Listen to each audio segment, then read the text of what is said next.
Commanders hire Dan Quinn to match with their new general manager, Adam Peters, to lead this franchise into the future. The way that we live is not for everybody, okay? It's not, all right? Because we're going to run and put our bodies on people in a violent manner. Whether the team is giving us the highest of highs or the bluest of blues, we'll cover it all here on Commanders Nightly News. I, of course, am your host, Louie T. Thank you for joining me. Let's get to tonight's lead story.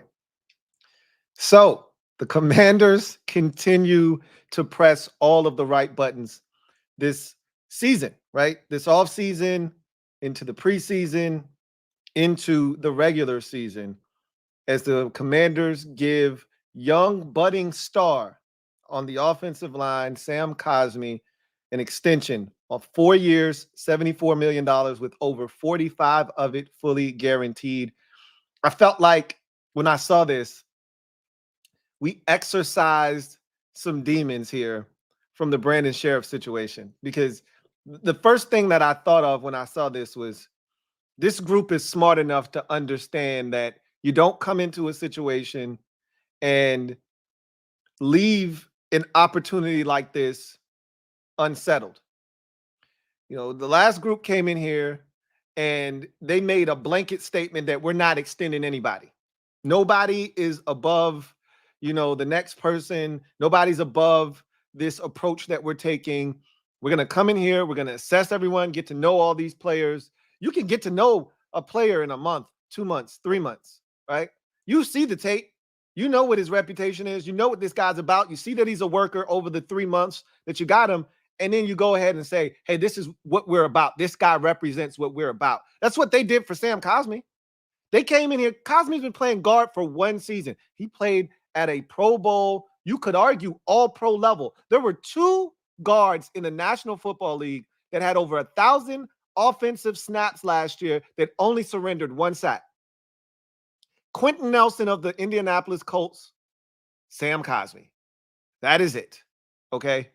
So when you talk about how well this man played for a position he had never played before full-time, for him to go out and perform the way that he did, there was no doubt in my mind that he needed an extension. And you don't want to allow yourself to get to the end stage of it. We've seen it happen so many times here in Washington, whether it was Brandon Sheriff, who didn't want to be here. Let's be frank and candid about Brandon Sheriff. The organization had multiple opportunities to get a deal done with Brandon Sheriff, and they refused to do so. So by the time they were ready, Sheriff was like, nah, I'm good. I'll pass. Get the hell out of here. First opportunity I get, I'm gone. And he was. And we saw it happen with Kirk Cousins, right? They lowballed him. Kirk said, oh, really? That's how you want to play it? And then Kirk strung us along, got us for all this money, bailed, went to Minnesota, got a bunch of money from them, and now he's collecting an even bigger check now in Atlanta. So we've gone through this process before, and we've seen when it's done incorrectly. This group came in here, they identified Sam Cosmi as a foundational building block piece, and they signed him up long-term. Bravo for getting that done to Chef P and company in the front office, who have pressed pretty much all of the right buttons to this point. Good to see them continuing to get it right by getting a guy signed up long-term that should be here, that is exemplary of what it means to be a Commander, and is only going to get better. Only going to get better. Be proactive. For too long, this organization has been reactive in every single thing that they've done. Since Josh Harris has gotten here, he's been proactive. He's been 1 to 2 steps ahead of the curve.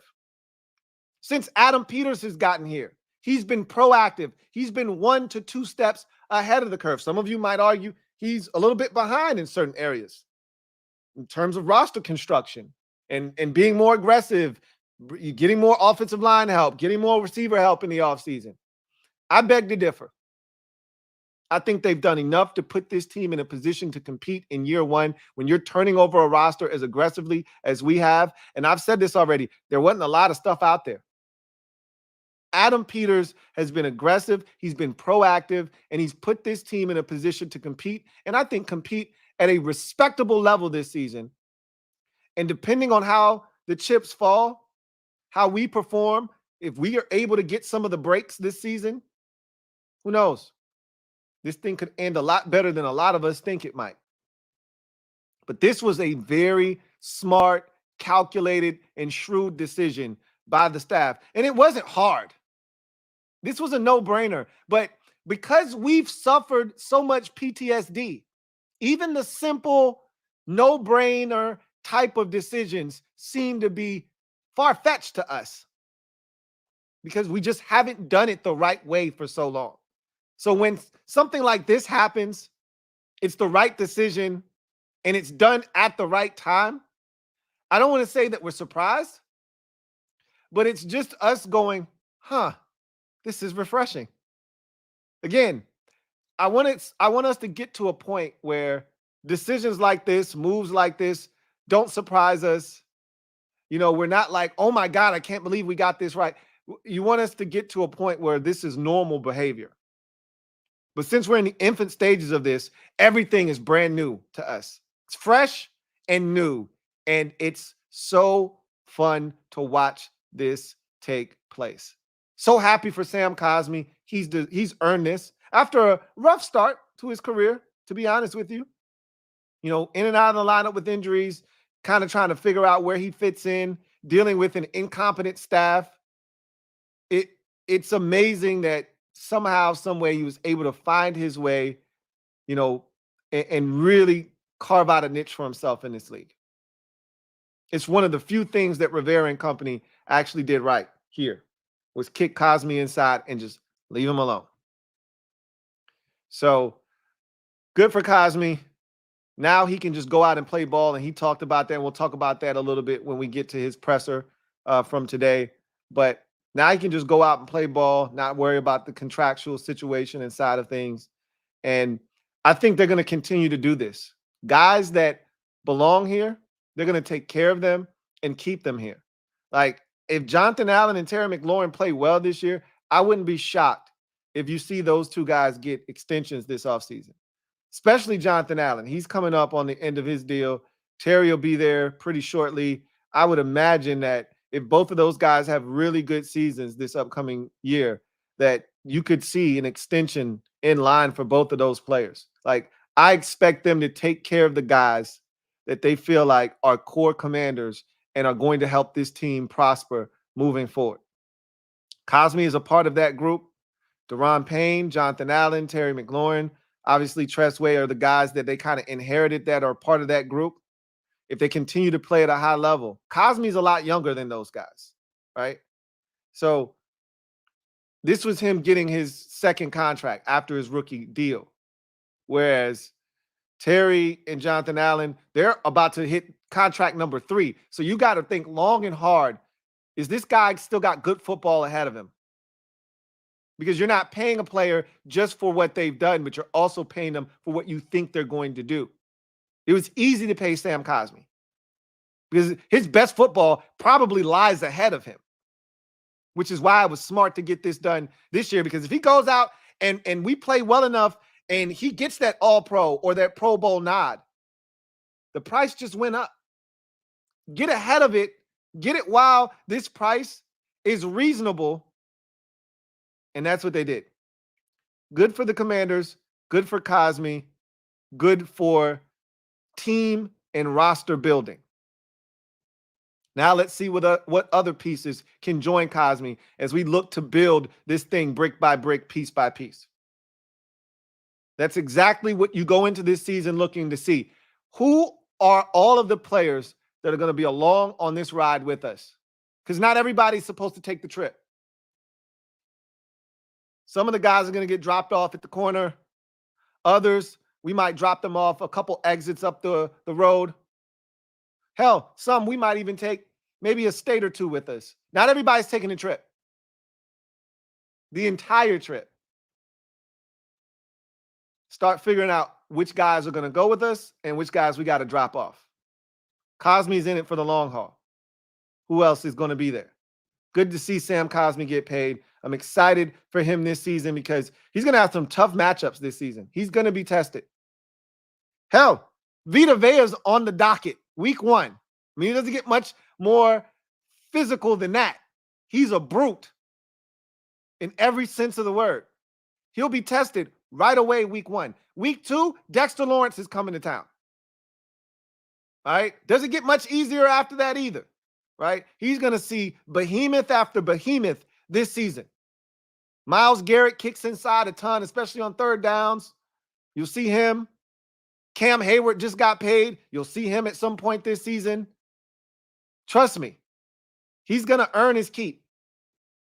But it's so good to have a guy like that on the interior, keeping the integrity of the pocket for a guy like Jayden Daniels, especially in his rookie season. In other news, boy, we got a lot to talk about here. But before we get to the salacious content that was handed to us today, let's talk about something on the field. Something we haven't done in a long time, which means we're back. The injury report. Hey, how about that? We're about to take a look at an injury report for a real NFL contest. Man, does this feel good.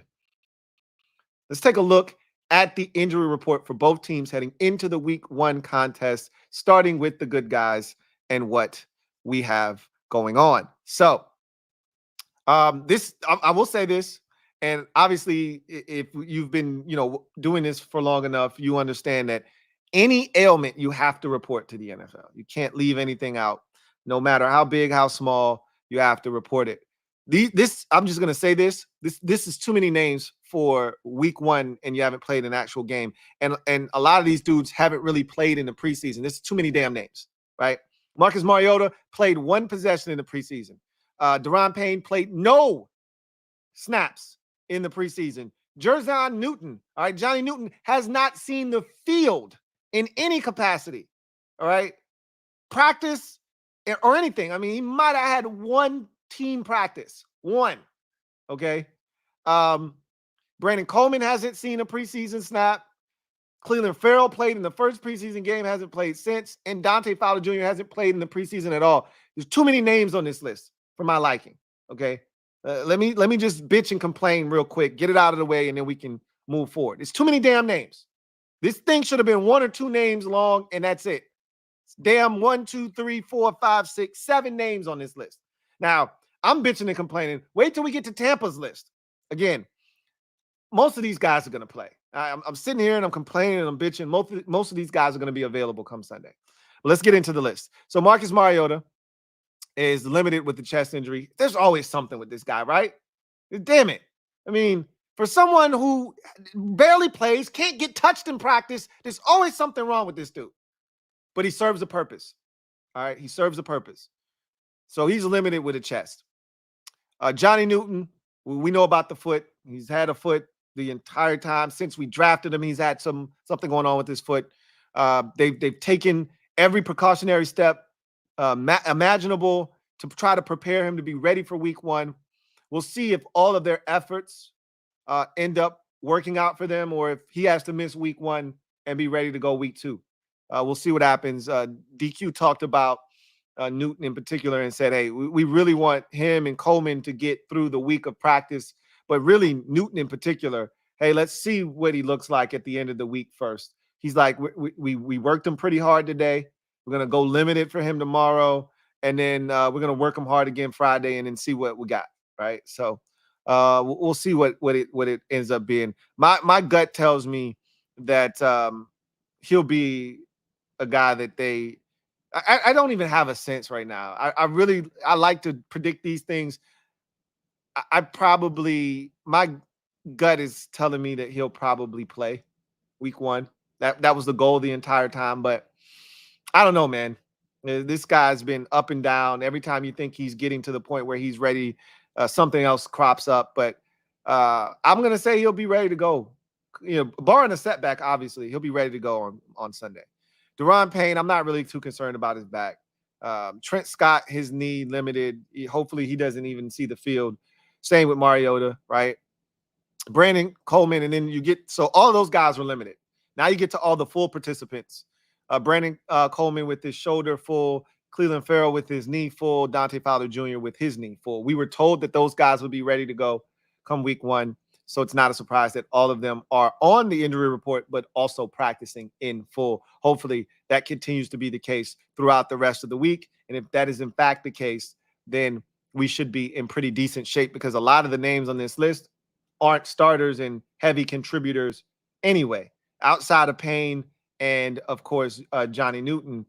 Scott and Mariota, not major contributors. You're hoping those guys don't see the field in any capacity, to be honest with you. So, again, I complain, but it's not that bad of a list. Okay, it's not really any significant injuries here, and hopefully it stays that way. All right, so now you go from the good guys to the ops, and I was complaining about our list being long. Look at this puppy. Now, again, look at how many full, are on this list, right? Like, most of the guys on this list are going to play. You had 2 DMPs, and one of them, illness, abdomen for their kicker, Chase McLaughlin. He's going to play, right? So, honestly, Logan Hall might not play with a foot injury, but my guess is everybody on this list is going to play. It's hard for me, unless you are seriously injured, it's hard for me to think that you're going to miss week 1. You know, that's what teams gear up for, is week 1. If a guy sustains anything in camp, the goal is to get him, like Yaya Diaby, for instance. He's got an ankle. He was a full participant today. I was hoping we'd miss Yaya Diaby. He's their best pass rusher. And so he injured himself, I think, in the first preseason game. And they're like, hey, goal is to have him ready for week 1. And I was like, well, I'd be great if he's ready for week 2. Well, Yaya Diaby is ready for week 1. All right. He's a full participant with the ankle. And I don't see, barring a setback, I don't see him not being ready for week 1. So you see this list. Logan Hall, foot, did not participate. Chase McLaughlin, their kicker, has an abdomen illness situation going on. Did not participate. He'll be ready to go Sunday. Defensive lineman Ernest Brown, ribs, limited. And then every other name on this list, is probably about 10 of them. 1, 2, 3, 4, 5, 6, 7, 8, 9, 10. Right on the head. All of them practice in full. Yaya Diaby with an ankle. That's their best pass rusher. Had 8.5 sacks, I believe, in his rookie season last year. So full participant. Their linebacker, Sir Viacha Dennis, shoulder, full participant. Cornerback, Tyreek Funderburk, foot, full participant. Defensive back, Josh Hayes, hip, full participant. Kayvon Merriweather, safety, knee, full participant. Wide receiver, Trey Palmer, had a concussion, full participant. Linebacker, J.J. Russell, ribs, full participant. Tackle, Justin School, abdomen, full participant. Outside linebacker, Joe Tryon Shoyinka, shoulder, full participant. Safety, Jordan Whitehead, quadriceps, full participant. So what I'm telling you is, most of these guys, if not all of these guys, will be available for Sunday's game, which is what you expect for week 1. We're not in week 4. We're not in week 7. You're in week 1. This is what they've been preparing for all summer long. So you expect them to have these guys ready to go, and I wouldn't think any differently. So that is the injury report. But since we're here, let's get into the juicy stuff, shall we? Let's get into the salacious stuff, because there's so many layers to this thing that we're about to get into here, right? So let me set the table for you a little bit. I woke up from my nap today, had a quick little slumber, if you will. And the first thing I saw was breaking news. Commanders, I got nervous. My heart dropped because, normally when breaking news and Commanders in the same sentence isn't a good thing. It just usually isn't. And I have to get out of that, habit of seeing, the alarm, Commanders, breaking news, and then thinking the worst. I have to get out of that. But that's been my life for the last quarter of a century. So it's going to take some time. So I wake up, and normally when I wake up, I'm debating, can I get 15 to 20, maybe 30 minutes more of sleep? I see that on my phone, and immediately my heart starts beating fast, and I'm up now. All right, let's pull it down and see what the rest of it says, because all I could see is breaking news, Commanders, and I'm like, oh shit, did somebody get hurt? Or I'm thinking the worst. That's I'm preconditioned to think the worst. it's Sam Cosmi getting the deal. And I'm like, hey, how about that? That's awesome. Yeah, good for Sam. Chef P still in the kitchen cooking it up, and it smells great. This is awesome. And I continue to scroll down, and I, of course, can't have some good news without some bad news, right? And then I see we suspended our VP of content. And I'm like, VP of content? What the hell did he do? Right? Have you ever seen that episode of Martin where he takes over the workout session and he calls these women up to the front and he's got his little scope and he's checking their waists. He's like, bow and bow and bow. He said, y'all take a good look at them because this will be the last time y'all see them. And the white lady says, well, what did we do? And he goes, what did we do? Right? And he said, I saw y'all at Roscoe's Chicken and Waffle Shack, right? And so I was thinking, what did he do? Right? VP of content, what did he do? I look at it and I said, I got to read this shit. I mean, if you suspending the VP of content, he had to do some pretty crazy shit, right? So I read this entire article from John Keim. Shout out to Miss Perry. Miss P sent me a little this post that you're looking at in front of you here. And there's a video attached to it, and it was about 10 minutes long. And I read the article, watched a little video, and this is a good synopsis here. There's some things that aren't in here that I'll talk about too, but most of it is here. This is a good little snapshot of essentially why I think he's going to ultimately get fired. Now, let me start by saying, and I know I haven't told you anything yet because I want to set the scene. I want to set the table. Then we're going to get into it. Most of you have read it. Most of you have seen it. You know about it. If you aren't aware, that's where the half of the title came from. I guess we're all just alcoholics anyway, right? High school alcoholics because we're fans of the NFL, right? Fans of the Commanders, fans of the. Guess we're all just high school alcoholics anyway, right? So. I want to say this. 70 to 75% of what he said is accurate and spot on. I liken it to Brian Mitchell. I've said this a million times when it comes to Brian Mitchell. With B. Mitch, you just, it's hard because he's screaming all the time and he's so passionate, but a lot of it is just in one ear, out the other because it's noise, because he's always screaming about something. It's like the boy who cried wolf. At some point, if you keep crying wolf when you really need help, who's going to show up? You know, oh, that's just B. Mitch screaming at the top of his lungs again about God knows what. Who cares? But in there somewhere is a gem that he's going to drop on your melon. You just got to be able to sort through all of the garbage to get to it. Like the Jahan Dotson stuff from a couple of weeks ago. He was on top of it. And I dismissed him because B. Mitch is always screaming about something.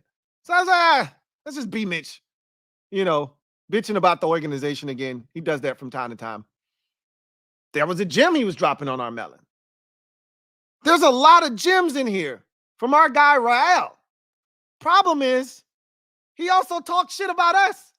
As soon as he starts talking about us and calling us mouth breathers and calling us high school alcoholics, now you're like, F you, right? There's a lot of shit that he's saying where I'm like, he's not wrong about that. He's not wrong about that. He's not wrong about that. But here's the thing, dude. You can't say that. And there's so many layers to this. First of all, it's okay to divulge this information to somebody, but you better trust that person with your life. Like if he was telling this to his wife of 8 years, cool, right? Are you telling this to a woman you met 2 weeks ago and you're on your second or third date from a dating app, no less? You really think you can trust her? You're just going to start dumping all of your, workplace, issues on her? And first of all, and I know you have to know where she works. Let me say this right here and then we'll get into it. Boy, this O'Keefe Media Group, man, they are, look at all of these ats at the bottom of this thing, right? Tell me what this reeks of. Tell me what this reeks of. At Commanders, at NWFCU, at Dallas Cowboys, at ESPN, at Fox Sports, at Barstool Sports, at Pat McAfee Show, at Colin Cowherd, at Stephen A. Smith, at New York Jets. Man, if this doesn't feel like somebody that is truly clout chasing, I don't know what is. Like, they want everybody to see this. Hey, Stephen A. Smith, talk about this. Hey, Barstool Sports, grab this. Hey, Pat McAfee, put us on your show. This is some juicy shit. They clout chasing. This is some sloppy stuff right here. Like, this is what we've come to as a society and in media, where you will take a private conversation that someone is having with you that you think is protected. She's got a whole camera in her purse recording this clown spouting off at the mouth. And the thing is that's so crazy to me is if you watch the video, she's conducting this shit like an interview. She literally said to him, so hold on a second, state your position again. Who says that in an actual normal conversation? Who actually says that in dialogue with somebody? You're on a date and they're telling you stuff. Hold on, wait a minute. So can you state your position once more? So you're telling me, like, that sounds like somebody who's interviewing you. At that point, I'm looking around like, are you interviewing me? The hell is this going on right now? You know? Anyway,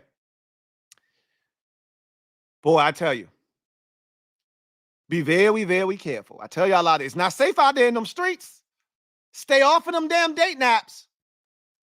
I've known a lot of good dudes that have gotten knocked down off these date naps, man. Lost a lot of good soldiers on these date naps. Be careful. It's not safe out there. So let's get into the meat and potatoes of what actually transpired. I've set the table now. You should want to know. If you don't know, you should want to know what the hell I'm talking about. And for those of you who do know, so Rael Intine is the VP of content for the Washington Commanders. He's been with the organization for 4 years. If you remember, when they rebranded, they revamped the entire content team for Washington, and Julie Donaldson was a part of that and all, and they did a fantastic job with it.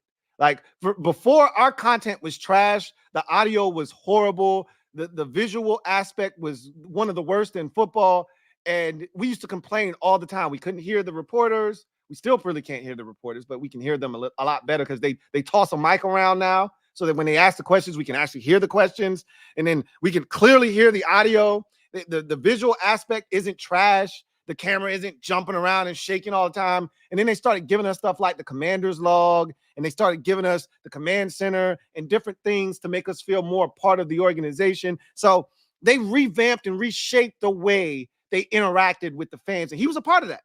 Came over from the Jets, came here. You know, we were on that diversity kick at that point. We were hiring Hispanic women here. Julie Donaldson, first woman to be in the broadcast booth there. You know, first black team president in NFL history there. So we were doing all this diversity stuff, and he was probably a part of it too. So he comes over, and he has seen a lot of shit working for this organization.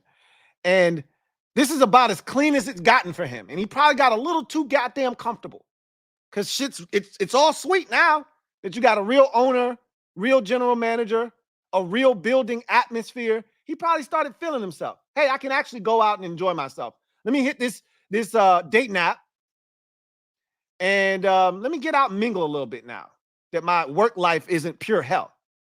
And this is what it got him. I'm going to read you this tweet on X from O'Keefe Media Group, which is the date that he found on the dating app. He had been dating her for like 2 weeks or something like that. She works for this O'Keefe Media Group. So he got comfortable with her and thought he could start spouting off at the mouth and talking about the NFL and the workplace and giving all of his views on every goddamn thing from Jerry Jones, Roger Goodell, homophobia within the NFL, to the Commanders organization and their hires and the players on their team and their homophobia and the fan base and all of that shit. So breaking. All right, and these are the clout chasers here. Okay. O'Keefe Media Group. Breaking. NFL Commanders VP of Content labels Black Commanders players as homophobic, which he did. And he's not wrong, by the way. And NFL players as, quote, dumb as hell. I resent that statement. A lot of these guys are smart as shit. Calls fans high school educated alcoholics. Oh, man. That one, I just laughed. It didn't bother me, right? I always tell y'all, if I'm talking to you, I'm talking to you. If I'm not talking to you, let it go right over your head. He wasn't talking to me because I'm not a high school alcoholic, okay? But if the shoe fits, you know what I'm saying? But I know a lot of people that are going to be offended by that statement. So the tweet continues. During an undercover date with an O'Keefe Media journalist, Rael Enteen, vice president of content for the NFL's Washington Commanders, formerly the Redskins, is caught on hidden camera stating, quote, most of the NFL fans, I would say, are high school educated alcoholics, likening them to mouth breathers, quote. Enteen goes on to characterize NFL fans as violent. How many times have you seen people fighting at an NBA game or a Major League Baseball game? Not many. I mean, I'm not telling you that they don't happen, but how many sports are they getting drunk in the parking lot 4 hours before the game starts and then get inside and they are plastered? And the first sight of trouble, they're running to the smoke, ready to throw hands, right? How many times we seen somebody get knocked cold slam out? And you're like, what are these two idiots fighting about? Maybe they're high school alcoholics. I don't know. He says, there's fights in the stands all the time. Now, I didn't even see that part. He's not wrong, right? Again, 75% of what he said, maybe even 80, is true. But you can't start out by talking about the fans, all right? He says, when asked to describe Commanders players, Enteen says, quote, a big chunk is very low-income African-Americans that come from a community that's inherently very homophobic, close quote. Once again, ding, ding, ding, true, spot on, okay? I'm not telling you anything that you don't already know. He further explains, quote, I love hip-hop. Hip-hop is very homophobic. It's a cultural thing that I hope gets better, close quote. Again, there's nothing wrong with that statement right there, right? Enteen also criticizes the NFL's progressive initiatives as performative, stating that, quote, the NFL's social justice efforts are a performance for the sake of public perception, close quote. Once again, we talked about this back when we were forced to change our name and the whole George Floyd situation happened. We all know how the league, their stance on the players taking a knee, they don't care for real. I've always said that this is a bottom line business. The NFL, all they care about are their pockets.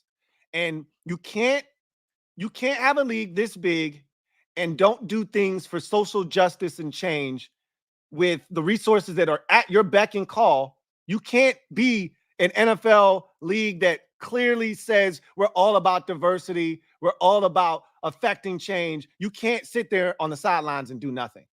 But when those players were taking knees, Goodell could have stepped in and said, hey, leave the players alone. They have the right to express themselves. But we got into the discussion of this is 32 independently owned businesses, and they can run them however they want. We can't tell them what to do. But let a player go out here and drive drunk. You can mandate what their punishment is then, though, right? Let somebody speak out about against Roger Goodell. We saw what happened to John Gruden's ass when he called Roger Goodell a pussy. We saw what happened then. His ass ain't been in the league since, and he ain't getting back in. Now, this dude is good as fire. He talked shit about Goodell, too. We'll get to that in a second. His ass is good as fire. He said, when asked about the NFL's commitment to Black Lives Matter, pride, diversity, equity, and inclusion, he bluntly replies, quote, "It's to make as much money as possible." Again, no lies detected. No lies detected. Sounds like a smart guy to me. All right. Some of his opinions, a little bit too far, outside the lines for me, but I get it.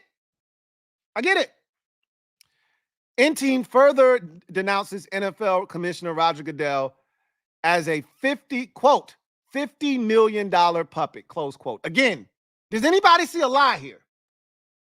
We talked about Roger Goodell being a puppet for the owners, right? He's literally the mouthpiece for the owners. He takes the bullets for them, and they pay him very handsomely to do so. Private jets, great insurance plan, plenty of money, right? I remember when the NFL, to try to save face, started cutting employees. I'm like, you don't have to do that. We know you got the money, bro. You good for it. Don't try to make it seem like you're like all the rest of us here going through this recession. Man, it's tight. We got to start cutting down employees. Man, these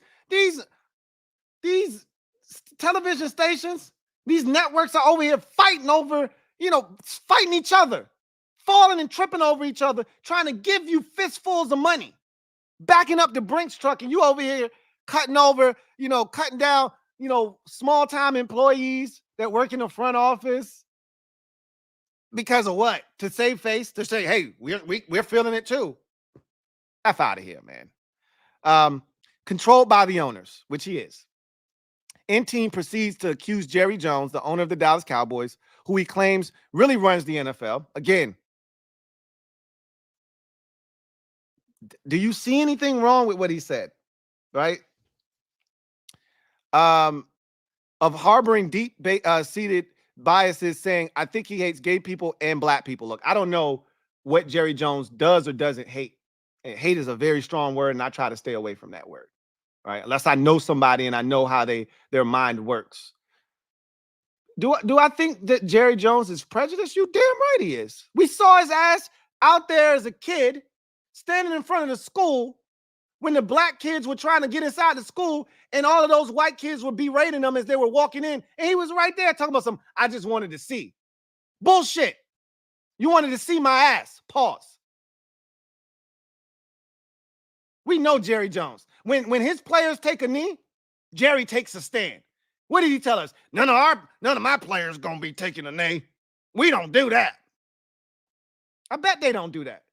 And Amari Cooper said, man, you better get out my face with that bullshit. And what happened to Amari Cooper? He got traded. What happened to Martellus Bennett? He was like, I ain't for that shit. Right? Like, at the end of the day, I think we know what this is. We know what Jerry's about. I like I said, I can't tell you what Jerry is or isn't for and what he hates. That's a strong statement. But again, at the end of the day, he said, and there's a couple of things that aren't in here. So he said with the white players on the Commanders team, he said a lot of them are very religious. He said about 40% of the white players on the roster are very religious, and their religious beliefs tell them to be homophobic, essentially. So he said the white players are very Christian players that believe in Christianity and the Bible, and they believe that homophobia is being a homophobe, or they are homophobic because homophobia is something that is forbidden by the Bible, right? And then he says the black players grow up in low-income environments where they're essentially taught that homophobia is wrong, and that is inherently, brought up in their culture. So he leaves a very, small margin of error for people who to think outside the box and say, look, I don't have any problems with somebody being gay. He really does. He kind of throws a blanket over everybody. Everybody's got their own little section, but at the end of the day, they're all homophobic. And then he says the ones that are smart enough the ones that didn't grow up in those environments, the ones that are white and don't see it that way, they get their brains bashed in and they leave the game stupid and dumb. I'm like, whew. And that's why I say that about 70% of what he said, I was like, okay, I can get with this. And then the other 30 is like way out there. You like, whoa, whoa, whoa, bro. What the hell? So he's going to get fired. Now, there's no coming back from this shit. And it's unfortunate because sounds like a guy that would be smart to have around, right? Because he sees it, he understands it, but he overstepped his boundaries. You know, don't bite the hand that feeds you. And again, man, I tell you, it's a lot of dudes out here messed up in the game, man, chasing behind a skirt. I've always said that women, they have the most powerful potion in the world. And if used correctly, that shit could be dangerous. And I don't know about this dude. I don't know what his life is like, but man, he wanted it bad because he did way too much here. And, you know, normally I'd be upset about this. I don't care about this. A lot of people are like, oh my God, see, the same organization, the week of the game. Here we go. Can't even have a game. This shit isn't that big of a deal. You know, this isn't affecting us at all. All right. It's just, it's funny to me. It's more, comical to me than anything else. And I tell you guys this, take this as a lesson learned. Like, be careful out here in these streets, man. I'm paranoid for a reason. People always tell me, Louie T, you're too paranoid. Oh, yeah? Situations like this make me feel justified for being overly protective and very paranoid about the things I do, the people I trust, and how I go about my business. This was some low ball shit here. Like, recording this man on your cellular device? Yikes! Anyway, I digress. So let's get to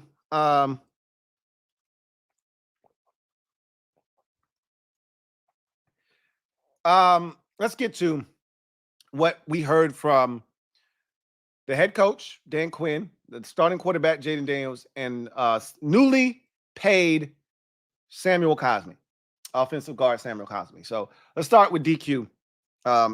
Really long presser. Like DQ, I'm starting to see that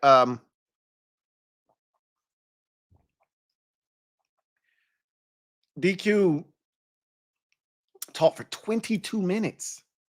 Wow. Yowzers. So he started off the presser by talking about Todd Bowles and the challenges that the Buccaneers bring to the table. And he said, look, we know Todd loves the blitz. He's like, Todd is a member of the family. And I literally said the same thing yesterday, but he said, not on Sunday, and he laughed after he said it, which I said the same thing. Like, we trying to bust Todd's shit to the white meat show. And then after we done, we'll pick him up, dust him off and say, hey man, we see you at dinner on Sunday. We see you at Alumni Sunday. And he's like, yeah, I see y'all there. All right, bet. All right, but I'm trying to bust his shit. Pause. This Sunday. He's like, yeah, and we know he's going to blitz. That's what he does. They had the third most blitzes a season ago. And, Todd see fresh meat. That's what Jayden is to him. Young quarterback, green, wet behind the ears, breath smelling like Similac. Oh, I'm finna christen this young fella. I'm finna bless him. Welcome to the NFL. So he better be ready. Or as a wise coach used to say to me, son, be ready. And he talked about a assortment of topics, them preparing for this game. He talked about Brandon Coleman and, the need to see him all week long work to determine if he's starting. I'm like, DQ, why is you playing? Right? Excuse me. If there are no setbacks, Brandon Coleman's your starting left tackle. And, they phrased the question, a couple of different questions along the lines of, you said that you wanted to see him, but you didn't need to see him. And, how are you feeling about that now? Like, obviously you didn't get to see him. Do you still feel that way? And he's like, yeah, I mean, at the end of the day, we would have much rather seen him play against other competition. But, you can only control what you can control. And at this point, we just, we going if this kid's ready to go, we're gonna roll him out there and see what happens. You can get the mental reps. And somebody asked him, are you confident in this offensive line and their cohesiveness, being that they really haven't played as a unit all summer long for the most part? There's always been somebody out of the lineup, whether it was Wiley to start, then it was Cosmi dealing with a slight illness, and then it was Coleman out pretty much the entire duration of the preseason. He's like, yeah, no, I don't. He said, I don't have any, concerns. And then the guy was like, I think it was Sam 48, and he was like, why?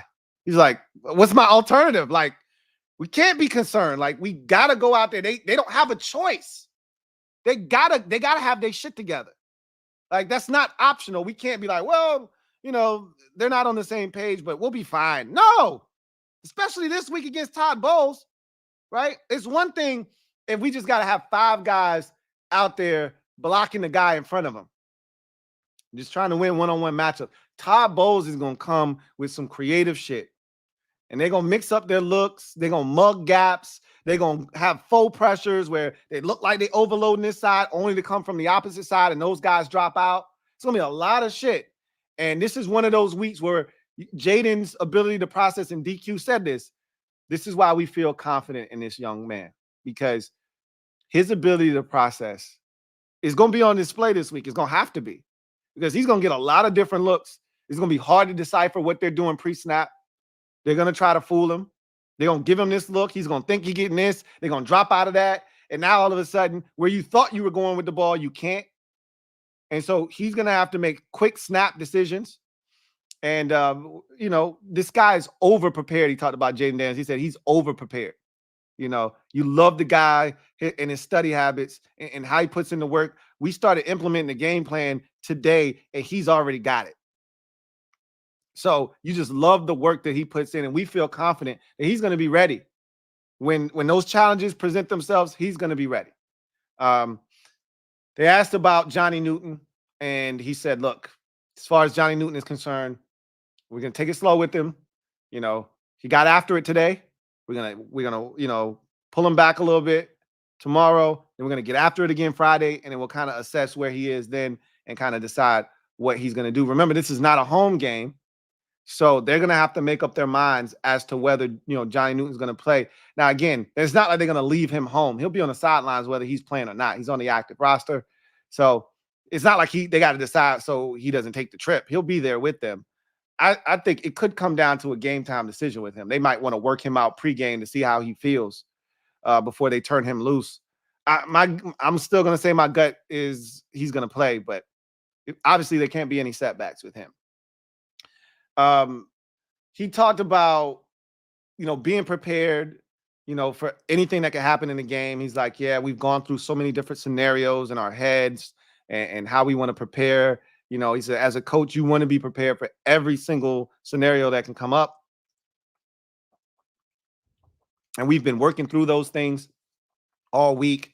He said, and the guys have to be prepared. He's like, look, we don't know what the weather's going to be. I haven't looked at the forecast. He sounded like he was talking about there could be some thunderstorms and some rain in the forecast. I'm like, nah, don't tell me that shit in week 1. Like, I ain't trying to hear that, man. I'm trying to have sunny skies, beautiful weather week 1. Don't talk to me about no rain and none of that shit. Like, I'm trying to have a nice, clean, wholesome game in week 1, right? So he's like, whatever the case may be, we got to be prepared. So he talked about the staff. I thought this was an interesting question. And I think he had mentioned this in his introductory presser. I don't think we've heard him really talk about this since. But David Aldridge asked him, who do you trust? Who tells you the truth? The shit you don't want to hear. I think Dan Quinn called it his blind spots. Like, you need guys that you trust around you because you need people to help you with your blind spots you can't see everywhere as a head coach. And, you always want to take advice from guys who have been there, done that. And so he's like, Anthony Lynn has sat in his seat. So is Cliff Kingsbury. So these are guys that I definitely trust and lean on heavily because they've sat in his seat. They understand the pressures that come with this. So those are guys that I definitely turn to. I told you, they put together a hell of a staff. They really have. So I feel really good about how prepared this team is going to be to play. He talked about like not necessarily dumbing down the script of what you want from the defense, the offense, et cetera, et cetera.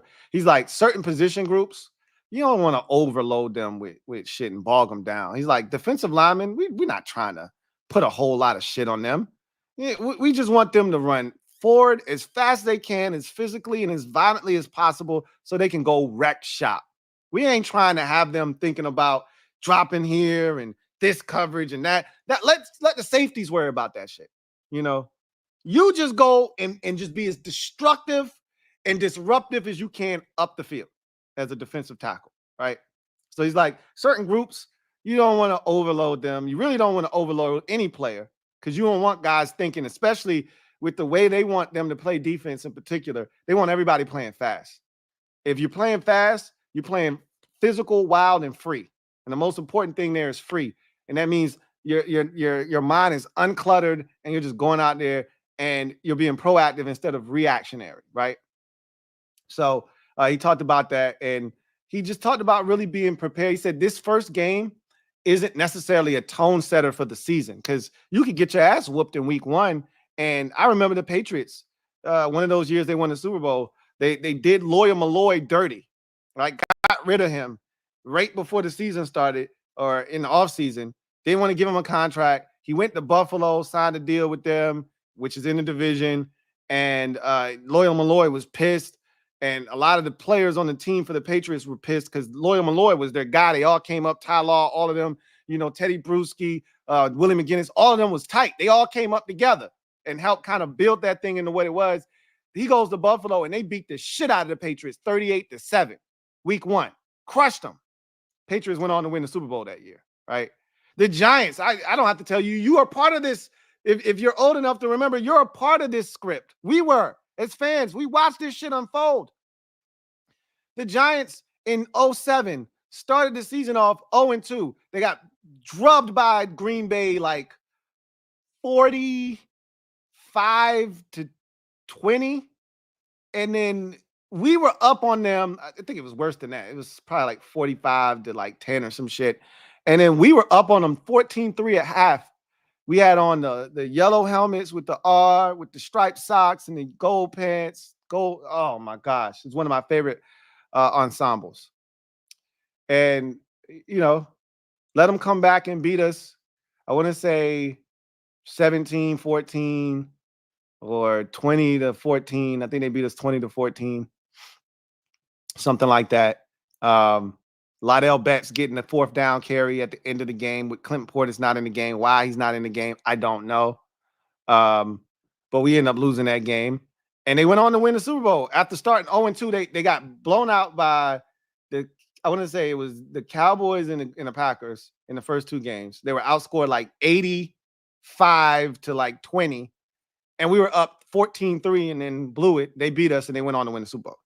So he's like, at the end of the day, you want to win the first game, right? You prepare all offseason for this game. You want to win this game. You want to show well. But at the end of the day, it doesn't necessarily set the tone for the season. You know, shit can change from week to week. It's a week-to-week league, as we talk about all the time. He talked about, you know, wanting to see the players, you know, play hard and establish. Remember, one of the biggest things DQ has talked about this offseason is establishing an identity. I think it is very important. I couldn't agree with him more about that. He says, what I want to see the most from these guys is that they go out there and they play extremely hard. And you know, when the game's done, they emptied the tank and these guys are playing extremely hard, which is something we couldn't say about this team last season. And I think you're going to see that every week. I've told you that when this group was first assembled, I said, I can't tell you what the wins and losses are going to look like. What I can tell you is we're going to see a team that's going to play extremely hard because that's what a Dan Quinn defense has looked like in my eyes since I've seen a Dan Quinn defense going all the way back to Seattle. So nothing's changed. I expect that from this group. And watching them in the preseason, watching them fly around for the, you know, the brief spells that they were in there, I know that's what's going to happen. So it was a good, presser from DQ. And he's like, yeah, we're getting prepared to play a tough team. He talked about the challenges that the Buccaneers, pose with Baker Mayfield and their receivers. That's what scares me the most. He talked about their running back and how he's a very multifaceted running back who can catch it out of the backfield. He's very talented. And he's like, they pose a lot of different threats, but none bigger than the receivers, because that's the part that scares us the most is what happens if Mike Evans or Chris Godwin gets loose in the secondary. Are we able to stop them? Right? We don't know if our corners are up to that task. I'm just hoping Baker is Baker, right? Like Baker was pretty good last year. He didn't do a lot of stupid shit. But if you apply pressure, Baker's still in there. The old shake and bake is still in there, but we'll talk about that as we get more into the week and things that we need to do to try to win this game. But transitioning to Cosmi and his presser, he was thankful. He started off by thanking his Lord, Savior, Jesus Christ, which is always awesome to hear players do. He talked about the contract and what it means. He's like, look, I'd be lying if I told you that I wasn't thinking about the shit, but I was going to still go out and do my job.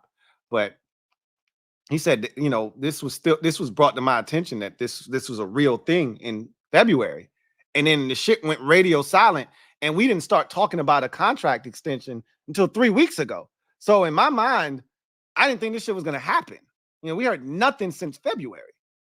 So it all kind of came together rather quickly. And it got done, and he talked about his family. You could tell him, you could hear his voice cracking a little bit. He got a little emotional because it shit meant a lot to him. He's like, my parents are first generation Americans. Like they came over here to this country with the shirts on their backs. That was it.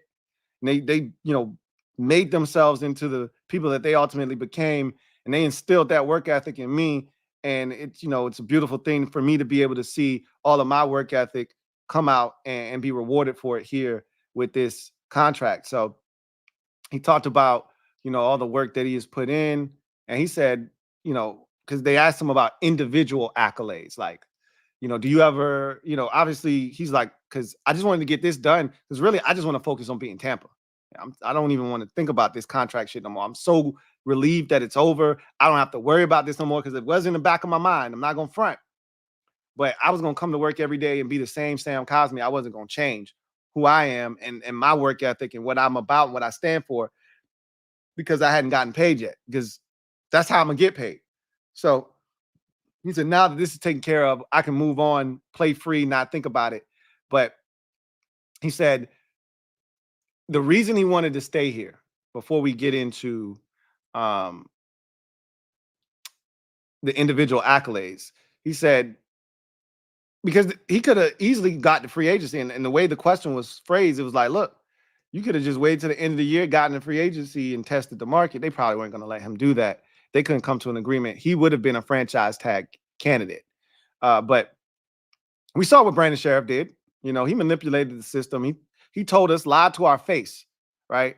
I'll never respect Brandon Sheriff. He's still a part of the family. I got no ill will towards Brandon Sheriff, but I lost respect for Brandon Sheriff because he looked us dead in our face and lied to us on multiple occasions. He could, because this was his move.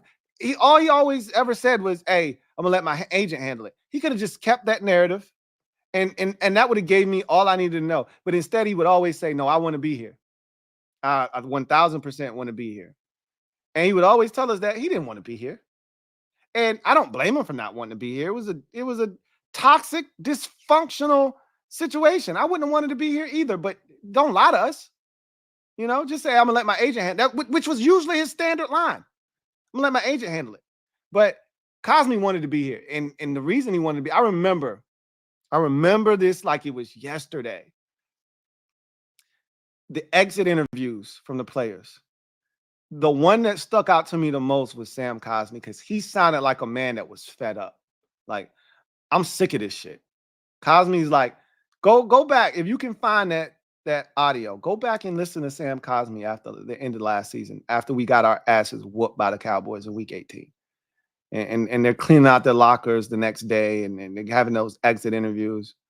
And Cosmi's like, look, man, We need to get some people in here that want to win. I'm sick of this shit. I want to win. Tired of this. He sounded like a, and that's how everybody sounded that was a part of the, solution and not the problem. The Jonathan Allens who was talking about wanting to be traded, they were sick of that shit. It was a mess last year. And I would just remember saying, I hope they don't lose Cosmi because this guy's going to be really good. He was outstanding for us last year. And he said, look, I respect what Josh Harris is doing. He's coming here, poured a bunch of resources into the organization. Adam Peters and DQ have come in, and they've done a fantastic job of leading this team, and we love the direction that they're going in. And then he said, we got a hell of a quarterback, man. He's special back there that I got to protect. And that's a big part of the reason why I want to be here. And that's the shit.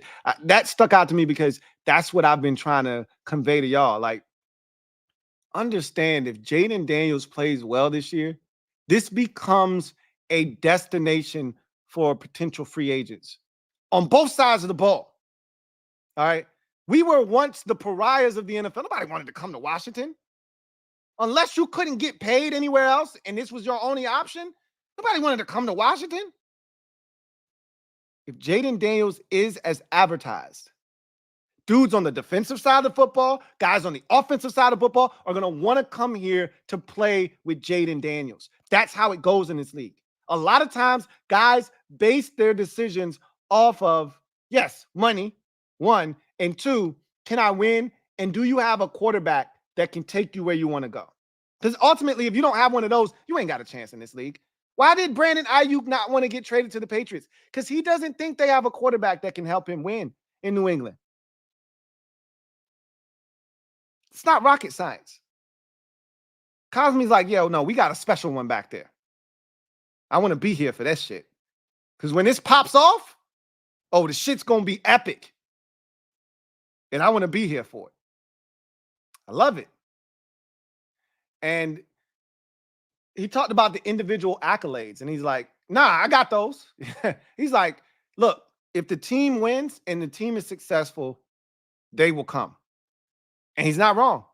He's like, last year's a prime example. He said, last year was my first year playing guard. It was a new position for me. I'd never played it. I played at an all-pro, Pro Bowl level. Tell me I'm wrong. I played in an all-pro. For a guy that had never played the position before, that was my first season. To see what I did, I deserved Pro Bowl, all-pro accolades. But when you had the type of season we had last year, nobody checking for you. And then he went on to list Philadelphia, San Francisco, Kansas City. And he said, look at how many all-pros and Pro Bowl alternates those teams have. It's a very simple equation when you look at it. You win and your team is having success. The individuals that make up that team success are going to be rewarded. So he's like, we just need to win more. I'm gonna do my thing. Nothing's gonna change over here. My goal last year, every time I stepped on the field, was to be the best guard in the NFL. I'm even more motivated now that I've been paid to do that now. So we just got to win for them to realize what I'm out here doing. So love Sam Cosmi, and I'm so glad that he got paid here in Washington. Then you get to Jayden Daniels, and as we saw, before with him, a lot of the questions are about, your first game. Are you going to be nervous? How are you going to, calm your nerves and just focus on the Buccaneers and all that type of bullshit? And I know he was like, bro, how many times y'all going to ask me the same question in a different way? Y'all asked me the same shit when I was about to play in the preseason game versus the Jets. You asked me the same thing, when we were out, when I was about to play against the Dolphins and this, that, and you asked me the same questions over and over again. But, typical Jayden Daniels fashion, he answered them with grace. And he talked about Todd Bowles and his defensive scheme. And look, we know we're going to get blitzes. He knows that.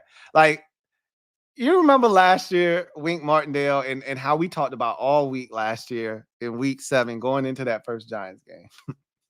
I never forget this. I sat here and we talked all week long about, hey, Wink Martindale's going to blitz. EB and Sam and company better be ready because they're going to blitz. They talked about blitzes all week long. And then we got to Sunday and they acted as if they've never seen a blitz a day in their life. And we couldn't protect to save our lives that night, or that day rather. It was a shit show. Anytime you score 7 points in an NFL game against an inferior opponent like the New York Giants, who couldn't stop anybody to start that season and they couldn't score themselves. Remember, they hadn't scored a first half point, let alone a touchdown. The first 6 weeks, they hadn't done it yet until they met us. And I told you, I said, y'all not only going to score, y'all going to score on the first possession. I don't think they scored on the opening possession, but they scored on the second possession. I believe it was. They scored 14 whole points in the first quarter. First half, I want to say. It was the first quarter. They didn't score again the rest of the game. They were so ass. But you know who was even worse? If they were ass, we were ass with shit in our cheeks because we were worse than them. They were clean ass. We were shitty ass. Which one's worse? I'm listening to them talk about getting pressure in the blitz this week. And I know they're going to be prepared. Unlike last year when we talked about the blitz all week and then they acted as if they've never seen a blitz before. So I'm so excited to see Jayden Daniels go out there. And this is a challenge. Todd Bowles is a defensive mastermind. He is diabolical. Don't let that. Look at Todd Bowles. Tell me this. Go look at Todd Bowles in his orbital, perfectly shaped round dome, right? Milk dud head. And look at his smile and tell me that shit don't look like a goblin. He don't look like a goblin when he smiles. Love me some Todd Bowles, man. Pause. He's evil. Don't let the smile fool you. That shit is sneaky and conniving. We better be ready. And I think Jayden Daniels is going to be ready. And they talked about Marcus Mariota, who played in the same division with Todd Bowles for multiple years. Was it multiple years? It might have just been, was it 1 or 2 years in Atlanta? I feel like it was multiple years in Atlanta. It might have just been 1. But he played against him. And he's been in the league long enough that he's played against Todd Bowles numerous times. And so he's like, yo, he's going to blitz. They're not wrong. They're not lying to you. And he's like, you know, just go out there and just play your game, bro. Like, everybody's going to try to put all these expectations on you and they're going to try to tell you to do this. Just play your game, bro. You'll be fine. Just do the things that got you here. And he needs to hear that. Jayden needs to hear that, right? You need to reemphasize that you ain't got to do it by yourself. We got 10 other guys out there that are going to help you on this quest. Lean on them. They asked him about playing with Zach Ertz for the first time in an actual game. And he was like, yeah, I'm excited to see what that looks like. You know, he's a veteran and, he didn't play in the preseason. And so we built quite the rapport. Have they? You know, we would get the practice reports every time he was connected with Zach Ertz. So I'm really looking forward to seeing that combination and how it looks and what he's able to do with him. So, Jayden sounds ready, man. He's like, look, I'm going to have those butterflies. I have them before every game. Doesn't matter. But once they kick off the ball, I run out on the field, clear eyes, open heart, I'm ready to go, right? And so he'll be ready. I feel confident that the young fella's going to go out there. They asked him about, he was at the game, the LSU game on Monday or Sunday night, excuse me. And they honored him. He had his Heisman Trophy. Man, that shit looked heavy. I know y'all saw the Marcus Mariota, Jayden Daniels trivia, thing that they did with them. It was pretty cool. And I watched the whole thing. And they asked him how heavy is the Heisman Trophy. And they both said like 40 pounds. That shit looks like it weighs a ton. And it only weighs 25 pounds. I say only 25 pounds in a condensed. That's why it looked like they lifting up it looks like they picking up. I'm trying to think of something that's super dense, like a box full of books, heavy, old school math books, one of them 400-page joints with the answers all the way in the back, you know, with the glossary. A lot of y'all kids probably don't know nothing about that because they stopped having textbooks a long time ago. Just imagine like 30 of them bitches in one box and having to lift that shit up. They lift that Heisman, they grab it by the leg and the base of that shit, and they pick it up and they look like they squatting 450 pounds when they pick that shit up. But he got honored during the I think they said the third time out of the game, and in the second quarter or something like that. It was pretty cool to see him out there with his ex-teammates, and I think he's gonna be ready, man. I'm looking forward to it. So anyway, let's transition from there to our first look at the Tampa Bay Buccaneers in this contest, man. Wow. Week 1 on the road, 425 on Fox. I said this the other day. I don't know if you guys knew that this was a 425 kick. I didn't. I just found this out. I just found that out literally 5 days ago. Up until 5 days ago, I thought this was a 1 o'clock kick. So I don't know what the weather's going to look like. Dan Quinn has me a little nervous talking about thunderstorms and rain and shit. He could have just been talking about we got to be prepared for anything. I don't know if he's trying to tell me and he's foreshadowing that, hey, the weather might be inclement. I ain't trying to hear that shit. We dealt with a week 1 sloppy, nasty, wet game last year. I want no parts of it this year. I just want a clear, you know, fair week 1 contest. And so Todd Bowles is excited. I don't know if you saw the clip of him. They asked him, how do you feel week 1? And he hits the podium. I'm excited. And then, but he was joking. He was kidding. But, you know, you could tell he's jacked up. That's the most expression I've ever seen from Todd Bowles, you know, because he's a guy that doesn't, you know, show a lot of emotion a lot of times. You know, he's pretty stoic a lot, most of the time. But that's a good Buccaneers team. You know, they're easy to overlook. They play in a division that doesn't get a lot of fanfare. A lot of people didn't respect them winning the division last year because it wasn't a very good division. It's the worst division in football a season ago. And so a lot of people kind of dismissed them and acted as if, oh, they're just a token division winner. Like, I remember saying this. I'm guilty of it. I can't sit here and separate myself and distance myself from that narrative. I was pushing that narrative, right? I was out here pushing that narrative that, hey, if you're the Eagles or the Cowboys, shit, I would rather play them than Green Bay. I'd rather lose the division, be the 4 seed, and have to go to Tampa Bay, you know, or be the 5 seed, excuse me, and have to go to Tampa Bay. We've been saying that for 2 years in a row. We said that 2 years in a row. 2 years ago, Cowboys went to Tampa Bay, and that was Brady's last game, and ran them boys out the gym. And we said the same thing.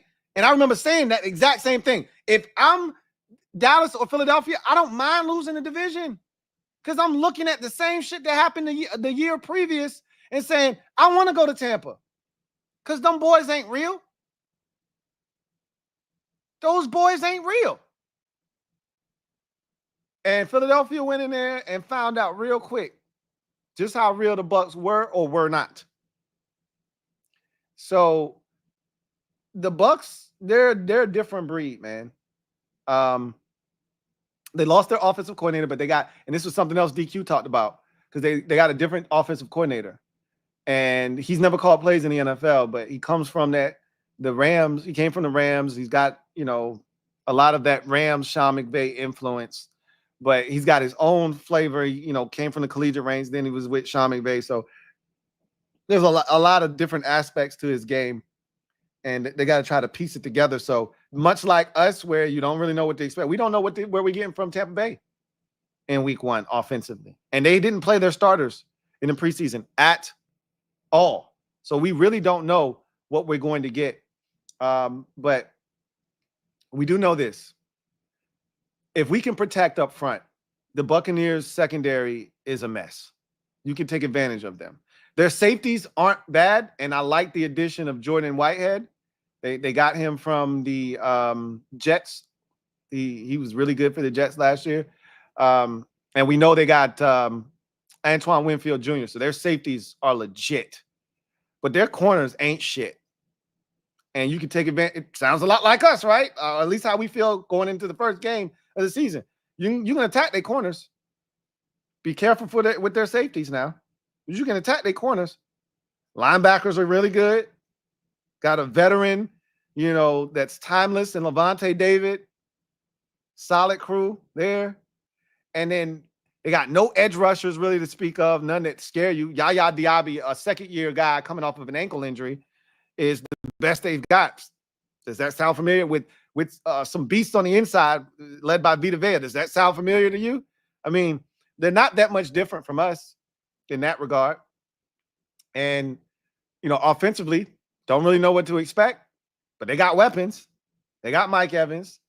They got Cade Otton at tight end. He's a really sneaky, good athlete. Did some really good things for them last year at the tight end position. They got Chris Godwin, right? They got weapons. Their running back, shucks, I don't know why I can't remember his name. I think he switched to the number 1 jersey a couple years ago. He's nice, like DQ said, he catches it out of the backfield well. Really, Rashad White, that's his name, Rashad White. Really good back, man. I like Rashad White. So we're going to have to go up there and we're going to have to play physical. We're going to have to play smart. This is the biggest thing. Just protect the football.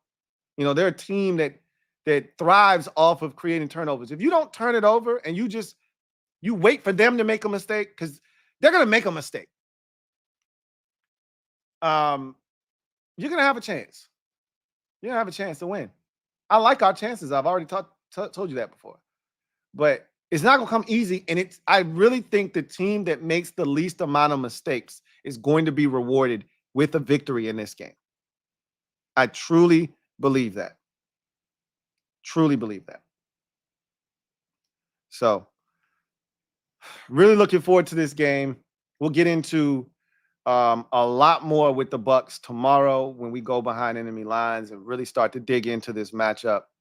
The line for the game, over, under, all of that good stuff, and really start to talk about what makes the Bucs such a tough team to prepare for and what we're going to have to do to give ourselves a chance to go into Raymond James Stadium and come out with a dub. So let's get to social media maneuvers. I'm a midnight marauder. Y'all know what it is. Get to this comment section and get you guys out of here. I first want to start by giving some shout outs. Big shout out to the Patreon fam. Really do appreciate you guys. I've always told you guys this. You're the heart and soul along with the mob. Stand up. We in the building. Y'all know what it is. Shout out to all the mob members. And shout out to everybody that is both a Patreon family member and a mob member. I can't thank you guys enough. You are truly the lifeline of the Louie T Network. So shout out to everybody on Patreon. You see your names down at the bottom. I really do appreciate you guys. And then I want to give a huge shout out to my guy, Frank McLaughlin. Frankie, baby, thank you for the generous dono on Cash App. Really, truly do appreciate you and all that you do for the Louie T Network. Aloha, Frankie, baby. Really appreciate you. Thank you so much for your generosity. So with that said, let's get to the comment section and kick it off. We start with Metaphor. Thank you for being a member for 36 months. Salute to my guy, Metaphor. Hit that 3-year mark. Really appreciate you. Let's go. Extended after 36 months. Let's roll these boys. I'm leaving that alone. That was the moniker last year. That shit got us a lot of ass whoopings last season. So I'm leaving that one alone. Remember, that became a running joke last season. Let's roll these boys. It got to the point where y'all was like, hey, don't you say that shit. I'm going to leave that one alone, man. That was a Sam Howell thing. I'm going to leave that in the past with Sam, my guy. King of the Bluegrass. Thank you for the super chat. Greatly appreciate you. My guy, King of the Bluegrass. Thank you for being a member of the MOBB rights. O'Keefe Media Group. Also got an executive from Disney. They are ruthless. That executive completely spilled the beans. A fun watch for sure. I mean, that was some diabolical shit the way she set that up. I mean, she knew she was about to get his ass. She had that shit propped up nice and neat, probably in her coat or in her purse, and just had it sitting like, you know, like it wasn't nothing. She's done that shit before. Ain't no doubt about it. I mean, she had that shit perfectly placed. He's sitting across from her. And I mean, you would have thought she had a whole camera crew out there. The shit is so clear and it's clean and it's direct. There's the audio is shit. Some of the audio is better than what we get watching our damn Commanders, right? I mean, it's immaculate. I'm like, man, she set his ass up perfectly. Like, damn, but it almost felt almost like he was a part of it. I'm like, unless he doesn't care for his job, he couldn't have been he didn't know. But it almost seemed too much like right. Like, god damn, this seems too perfect to be a setup. And him not knowing what's going on here. It's crazy. Mike Leslie, thank you for the super chat. Greatly appreciate you. Mike Leslie writes, sheesh, Lou, you be grinding out lives more than any of the super friends. Much respect from an Eagles fan. Love the content. It's what I do, man. It's what I do. I appreciate the support, man. And that means a lot coming from a fellow member of the family, but on, you know, wearing different colors. So I really do appreciate that, man. Really do appreciate you. Frank McLaughlin, my guy Frankie, baby. It's crazy I gave you the shout out, and there you are. My guy Frank. Aloha, Frankie. My guy Frank writes, thank you for being a member of the MOBB. Frank McLaughlin writes, Frankie Mack says, Lou, aloha. Aloha, Frankie Mack. Says, super excited for this weekend. I think we are going to have a great game. I'm feeling good about this. I'm telling you, I'm getting a lot of the vibes are very similar, and it's a very similar situation. I've already said this a bunch of times, so I probably sound like a broken record at this point. But I'm getting shock and awe. 2012 week 1 on the road against an NFC South opponent with the number 2 overall pick at the quarterback position and making his first career start. I'm getting a lot of those vibes. We didn't know what to expect in that game. We most certainly didn't think we were going into the Superdome and scoring 40 points and winning. But that's what we did. I don't think that's what we're going to do in this game. I don't give a shit if we win the game 3-2. You know, I just want to win the game, right? 3-2 wouldn't be sexy, and a lot of you would probably be bitching after the game. Just put a break in the left-hand column. That's all I give a shit about. Put a tally in the left-hand corner, and we'll figure out the rest later. Just like last year, week 1. It wasn't pretty. And a lot of you were bitching and complaining after the win against Arizona. I was like, yeah, the shit wasn't pretty. It wasn't, you know, a great start for Eric Bieniemy in the offense, but the defense made enough plays, and we got out of there with a dub. Let's move on. And then we exploded against Denver, scored a bunch of points, looked excellent on offense. And so you just know it's a week-to-week league. You just don't know, right? So at the end of the day, just find a way to win. That's what I care about. But he says, keep up the good work. By the way, did you see Arizona's Tetrairoa McMillan last game? He is a beast. Love to draft him next year. Man had over 300 yards. I think he had 304 yards for Arizona, did McMillan in that game. I literally talked about him on the podcast briefly, not much, but I talked about him and his performance on the podcast earlier today. He was ridiculous. Set a franchise school record for the most yards in a single game. Just amazing to see that kind of performance. Really appreciate you, Frank, as always. Thank you for the super chat. J-Mart, stand up. You are the newest member of the MOBB mob. Y'all know what to do. Show J-Mart some love. Welcome him with open arms. Show him what it's like to be a member of the best squad in the land, the Mob Squad. J-Mart, welcome to the squad. Glad to have you on board. Swaggy P, thank you for the super chat. Greatly appreciate you. Thank you for being a member of the MOBB, who writes, the VP of content was singing like a canary. Boy, was he ever. He says he was spilling not on one date, but date 2. I mean, that's crazy, bro. Have some self-pride and decency, man, about yourself. God damn, right? I thought I was watching First 48, aka First 48 Snitches. Hell yeah. You know, I'm a big First 48 guy. And they, you know, the hardest dudes sometimes, they get in that box, they put that pressure on their ass, they start talking. And it's the thing I be upset about with a lot of these young boys is like, you don't know the law? Like, bro, you can try and distance yourself. They just trying to put you at the scene. Once they do that, they got enough evidence. They charging you with murder, bro. Even if you didn't pull the trigger, you can sit here and point the finger at your homeboy and say, I ain't shoot him. You know, I told him, I don't want no parts of this. I ain't shoot him. I was outside. Okay, they're like, all right, yeah, that's all I needed to know. Hey, we got a murder warrant for him. We got a murder for his boy. And they don't care who pulled the trigger at the end of the day. Would they like to know? Yeah. But your boy's pointing at you, you pointing at him. Don't worry. As long as both of y'all asses was there, we put you at the scene of the crime. Both of y'all getting charged with capital murder. So sometimes I'll just be like, shut up. Don't say nothing. Ask for your damn lawyer.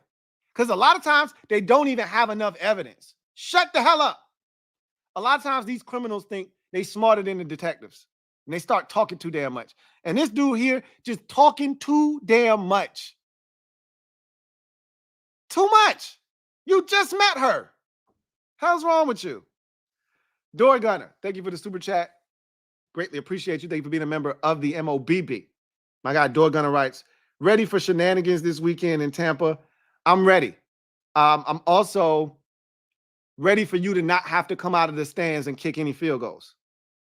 So I'd like to keep the shenanigans to a minimum on our side of things. I would love Tampa to go out there and look like Monty Python Circus. Yeah, you know. I'd love nothing more than for them to go. I would love to hear the music as I'm watching the Bucs on the field. Do clown shit. Let all the shenanigans be on their side of the field. Okay. But I know you are supposed to be in attendance among a ton of Commanders fans who have told me, hey, I'm at that game in Tampa. Y'all know what to do. I will give you the instructions on Friday. Y'all know what it is. So make sure you're here on Friday for the episode. But man, it feels like this week has been long, right? Because it to me, this hasn't been a really long off season. But this week feels like it's long. It's only Wednesday, man. But it'll start to speed up once we get that game tomorrow. It'll start going. Because the NFL season, once the shit starts, it's like a blur. We sitting up here and we can't wait till week 1. We're going to blink twice. It's going to be week 7. We're going to be talking about the trade deadline. And then we're going to look up again. Oh, shit, it's Thanksgiving. Then we're going to look up again. Damn, it's Christmas. Black Friday game. And now we talking about, man, the season almost over. So it's going as fast as long as it's taking to get here, watch how fast it be over.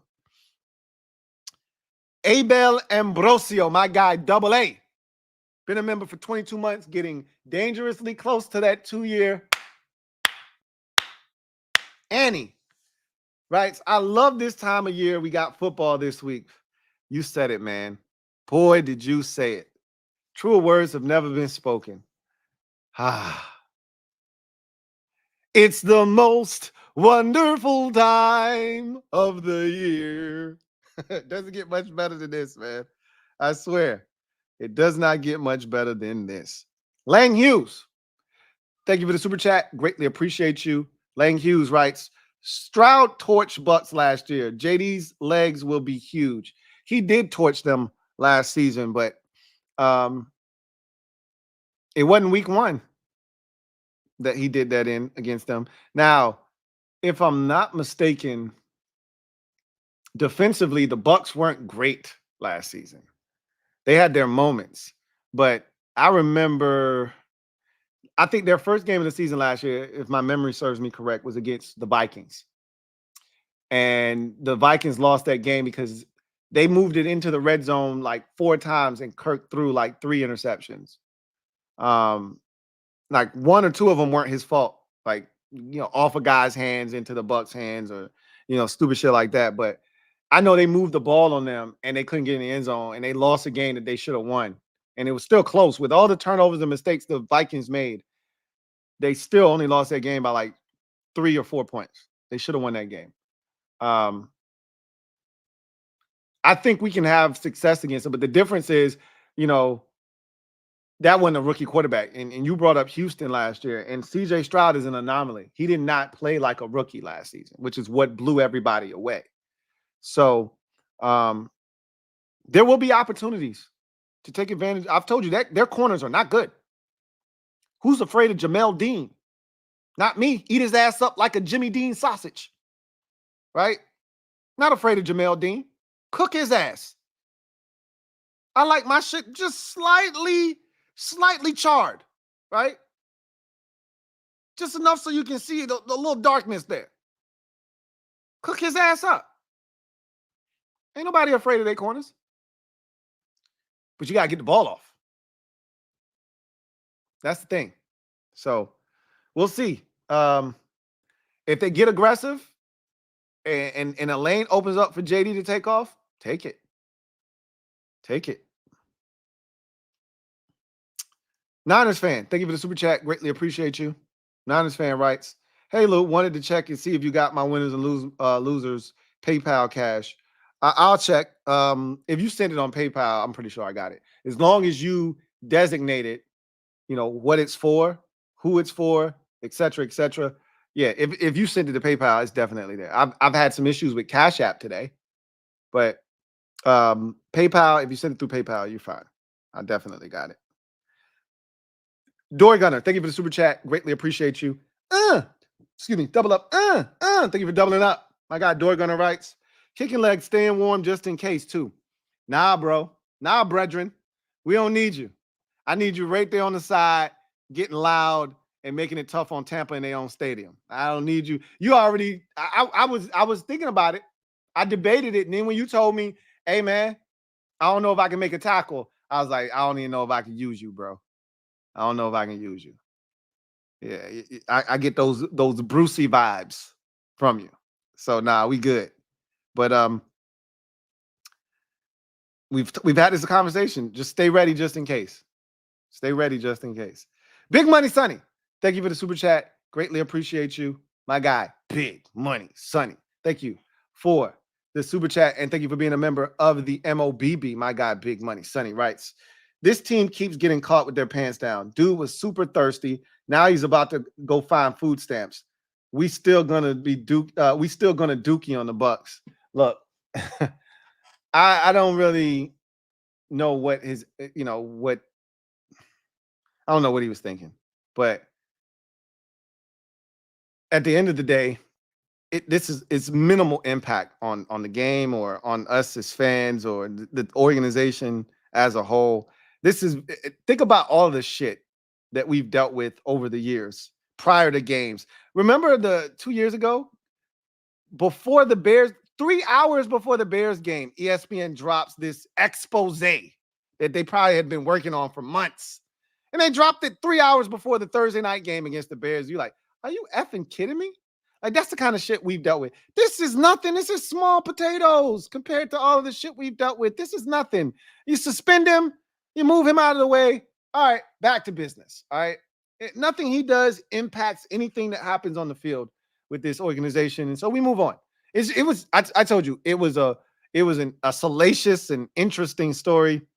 I take it as a lesson learned. And I tell you, I try to entertain, but I also try to enlighten and educate. This is one of those educational situations where, hey, learn from this. Learn from this clown here. All right. Guard up at all times. You know what the referees tell you in boxing? Protect yourself at all times. All right. You just met this woman. What are we doing here, guy? Seriously, what are we doing here, guy? Clearly, he doesn't know the rules of engagement. I hope we take a dookie on the Bucs, but I just want to win, man. You know, I just want to win. J Mart, been a member for 34 months.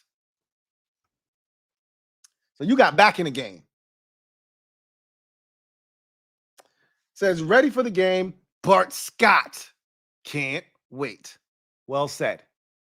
Well said. Tino TV. Thank you for the super chat. Greatly appreciate you. Tino writes, Yo, Lou, just check the Tampa weather. It might storm. Don't tell me that, Tino. DQ kind of dropped that little subliminal, and I was like, hey, DQ, you trying to tell me something that I don't already know? You trying to tell me something I don't know, DQ? He's like, hey, look, man, we might have to deal with a thunderstorm. You know, we just got to be prepared for whatever happens. I'm like, hey, don't say that shit to me, man. Don't say that shit to me, DQ. I ain't trying to hear that. Not week one. I dealt with rain last year in week one. I ain't trying to hear that shit. He's like, hey, look, don't kill the messenger. I ain't the weatherman. I'm just telling you what they told me. All right, thanks, Tino. Because I was definitely going to check after this stream was over with. You saved me the trip. Just got to be prepared. Like DQ said, got to be prepared for whatever comes, right? I ain't happy about that shit. I hope it misses us, but John Perez, my guy JP, thank you for the super chat. Greatly appreciate you. My guy JP, hold on a second. Okay, no, that might have been from earlier today. I felt like we had already spoke, but that was from earlier. Thank you for being a member of the MOBB, my guy. JP writes, Lou, this is refreshing. Off-season has been leading to this. First time in a very long time, we have legit hope. And Snyder ain't around to F it up. It is very refreshing. And JP, just make me one promise. I just need one promise from you, JP. That at the first sight of trouble, you don't try to fire everybody. I just need that from you. Because there are going to be some games where you're going to come and you're going to come to the post-game show and you're going to be pissed off because it's a game that you know we should have won. And we're young and we just don't have it in us to win that kind of a game quite yet. All right. So just promise me that you don't go off on one of your fire everybody tirades and then start talking draft on me. Because it ain't that type of party no more. It's a different operation. It's a different vibe. So if you can assure me of that, we're here. We're here. We're locked in. This has been as refreshing and off-season as I've ever been a part of. But I've said that numerous times. Door Gunner, thank you for the super chat. Greatly appreciate you. My guy, Door Gunner, writes, Buck fans are fair weather. They don't know what they have coming to them. Was at the game, Swearinger said the road fans are better than the home fans. Well, that's been the case here for the last, 7 years or so. I mean, you probably got to go again. 2015, I think, was the last time we legitimately had like a home field advantage when we won the division in 2015. And even then it felt a little bit like bandwagonish because of Kirk and you like that and all of that. But we really haven't had a home field advantage in quite some time. The road, I've been actually shocked in certain instances when we go on the road, how, like when we went to Miami one time, I was shocked at how many fans we had. I think we got a lot of fans in Florida. Because the Tampa games, we're usually well represented. We went to the, Miami back in, I want to say it was 2019, the first game that we won that season, where we looked like we could legitimately be 0-16. We had a lot of fans there, man. It was a lot of fans. And, when we played the Raiders in Vegas, and I think that was just because it was an opportunity to go to Vegas. And who doesn't want to go to Vegas? But we had a lot of fans at that game in Vegas when we beat the Raiders 17-15. And you just see the turnout at some of these games. You go, wow. And I know it's not nearly as many fans as we have when we're at home, but it just sounded louder for some reason. Seemed like the presence was a little bit greater in some of these road stadiums. We won 3 games on the road last year and only 1 game at home. I mean, somebody called it what let me see if I can find what somebody called the home stadium. I want to say they said the North Dub. I told you there's no way to make it sound cool. I think that might be as close as you go get.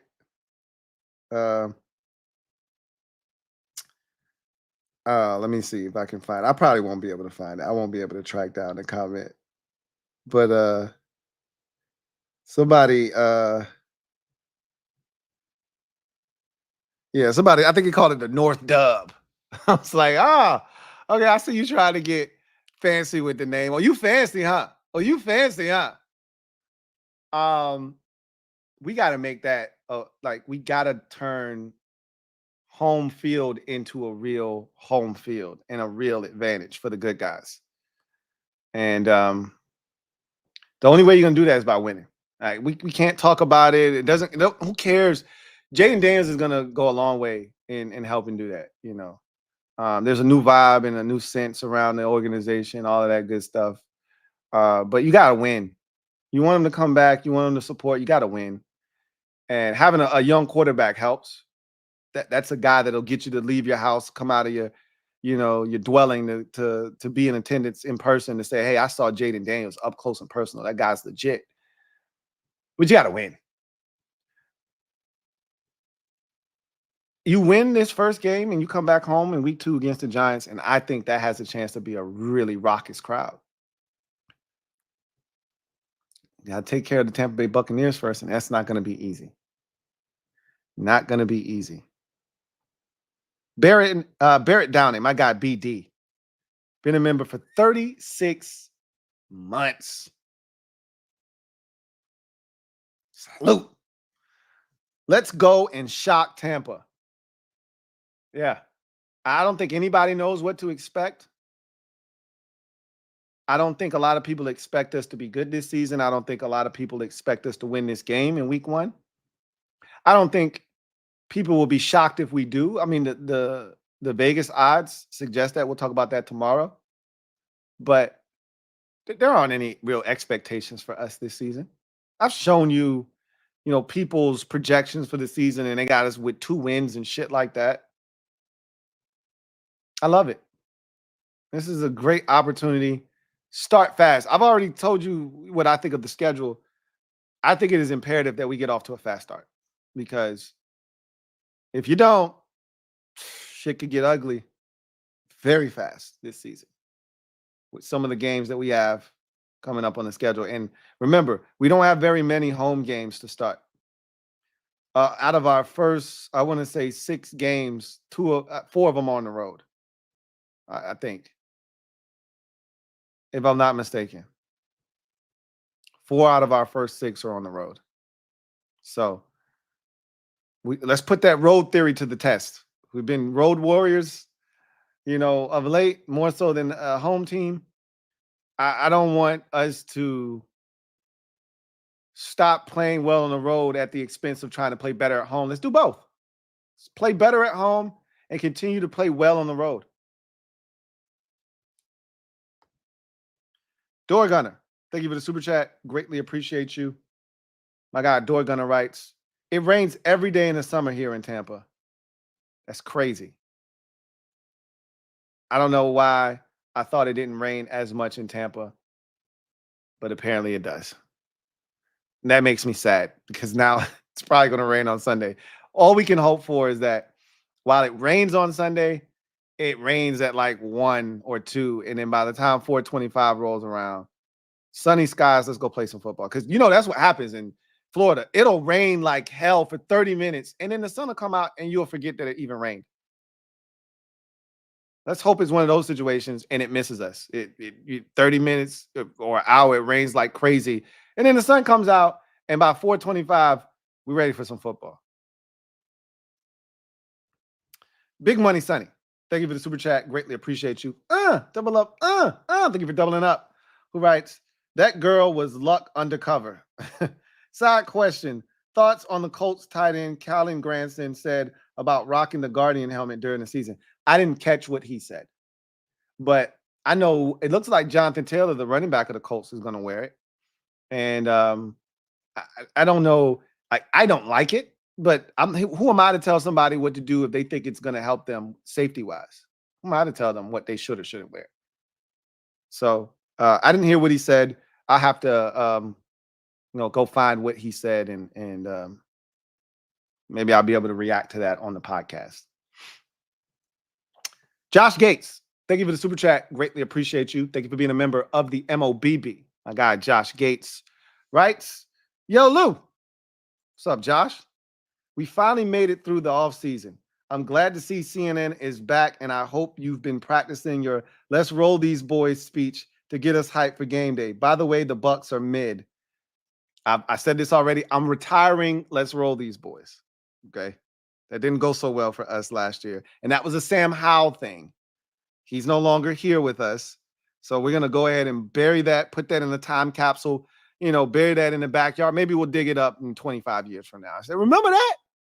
But, it doesn't take much for me to get hype before a game. It doesn't take much. But look, everybody has their own perspective on teams around the league. You call the Bucs mid if you'd like. They won their division and they won a playoff game, and they almost went to Detroit and won another one last year. So you can call them what you want. They're beatable, but they're better than us. That's for damn sure. They're a lot further along in their process than we are. So if they're mid, then what does that make us? Because we're underdogs in this game. So we'll see what happens, Josh.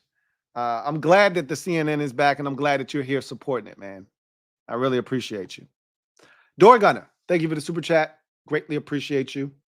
My guy, Door Gunner, writes, almost everyone in Florida is a transplant, so northern sports teams draw big.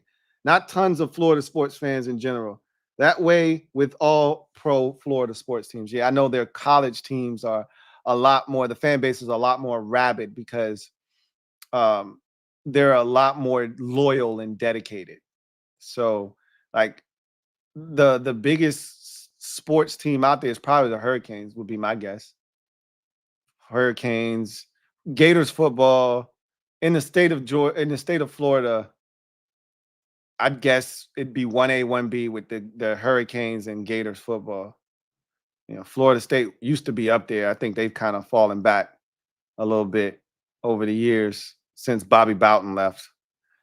Jimbo Fisher had them with Jameis, had them back up there for a little while. But yeah, it's without a doubt, I think the collegiate sports are bigger. Just in the South in general, I think collegiate sports are bigger. We talk about that all the time. So I get it. JP, thank you for the super chat. Greatly appreciate you.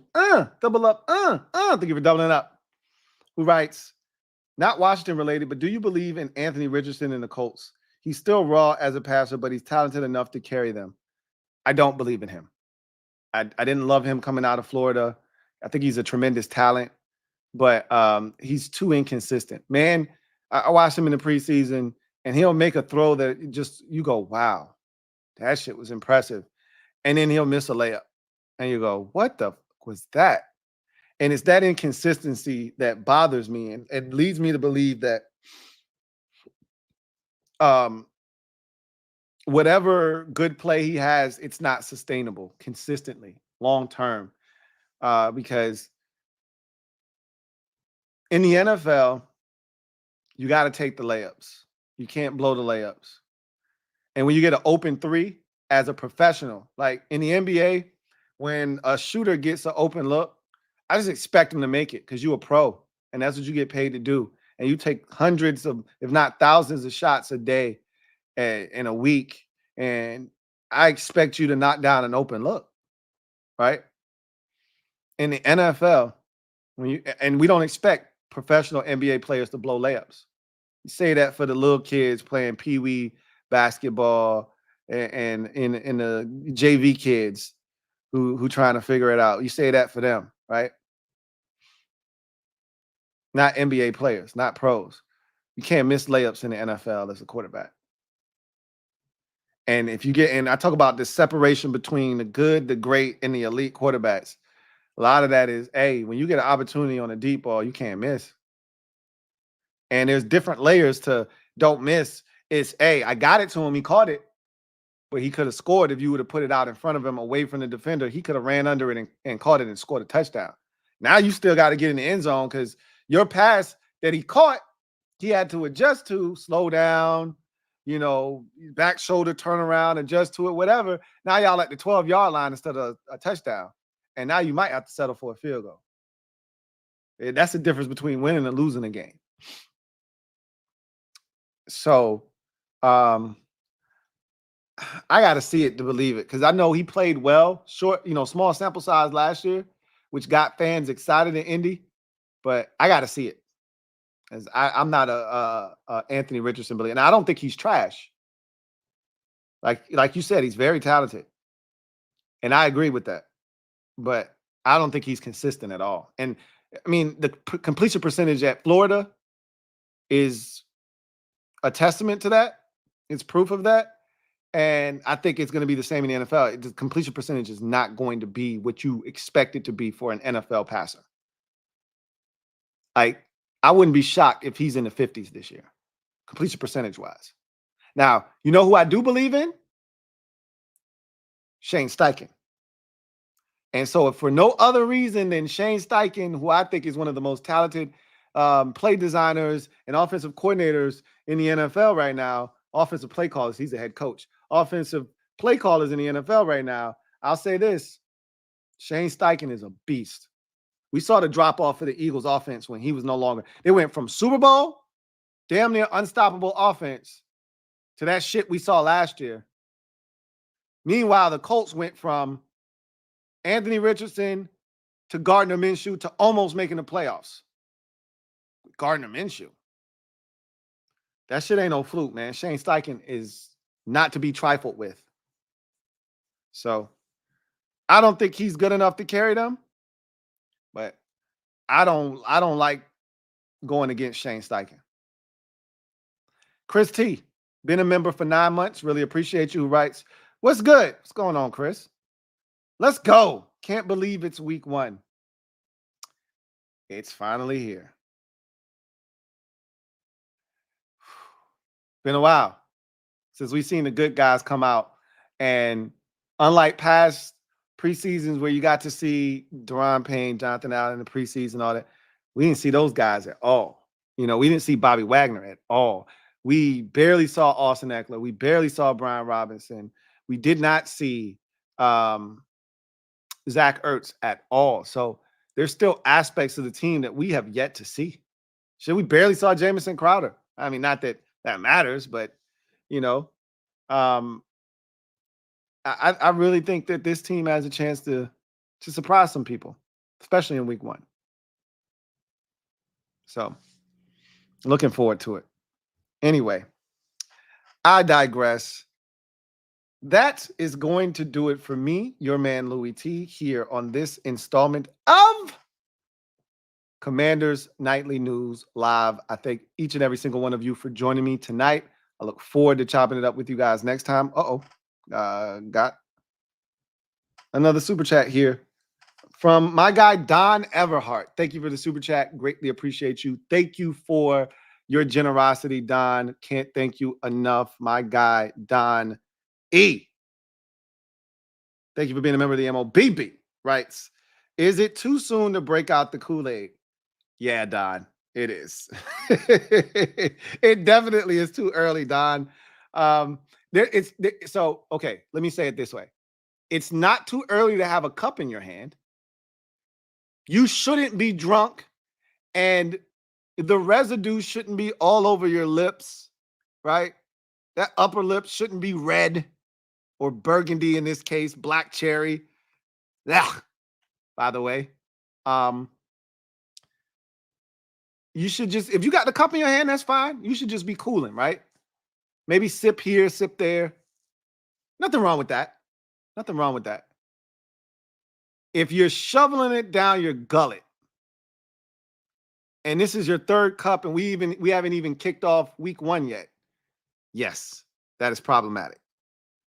No, you should not be indulging in that manner. Okay. I can tell you right now, all it's going to take is one performance from Jayden, and this fan base is going to go nuts. Okay. They are starving for a star quarterback.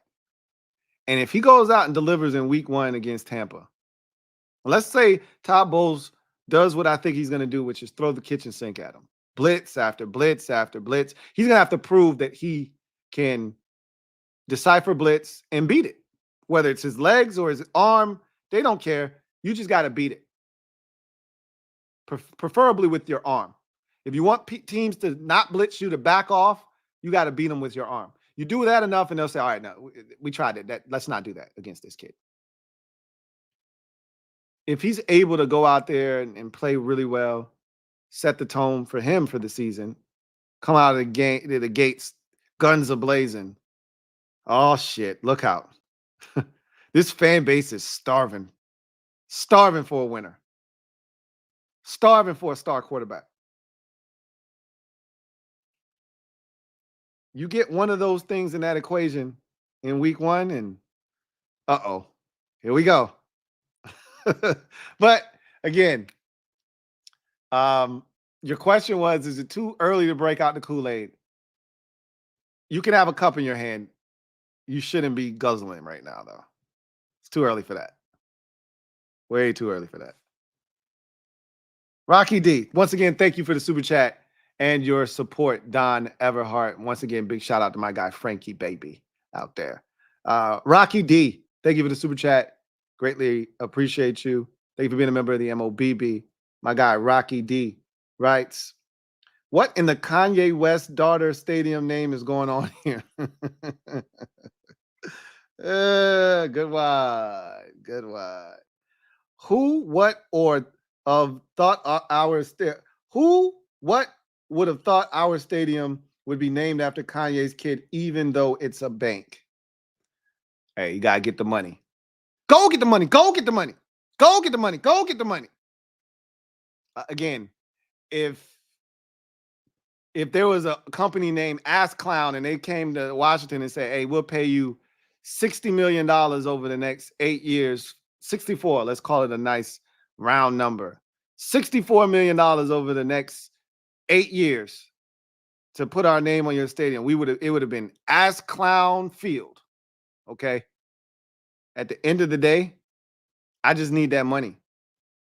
That's a huge chunk of revenue, and the naming rights to the stadium is. So, Northwest it is. Or somebody said, I think they called it either the North Dub or the Up Dub or something like that. I don't remember what they said. But whatever it is, we need to make it ours again. Door Gunner, thank you for the super chat. Greatly appreciate you. Door Gunner writes, need me to Tanya Harding some Bucs players? LOL. No, we don't need that. That's bad juju, right? We trying to keep it clean over here. The football gods have already done us a couple of huge solids, and they're on our side right now, are the football gods. You know, they feel like we've dealt with a lot of strife over the years, and they're ready to bless us. So I don't want to do anything to offend them, piss them off, and make them feel like that good juju that they got lined up for us is unwarranted. So no, I don't want you to do that at all. Whatsoever. Eddie Behringer, my guy, Eddie B. Thank you for the super chat. Greatly appreciate you. Thank you for being a member of the MOBB. My guy, Eddie B. writes, hey, Lou. What's up, Ed? Said, I've been quiet this season and listened to others talk BS. I'm just ready to watch this organization get on the right track. It feels different. Wait for it. Wait for it. Because it is different. You know what it is. Hail. Yes, it is different. And people keep getting on me because I say that out of one side of my mouth, and on the other side, I'm like, hey, this is a rebuild. They can call it a recalibration. This is a rebuild, and be patient. And they're saying, well, if it's so different, let's get different results. You're not wrong.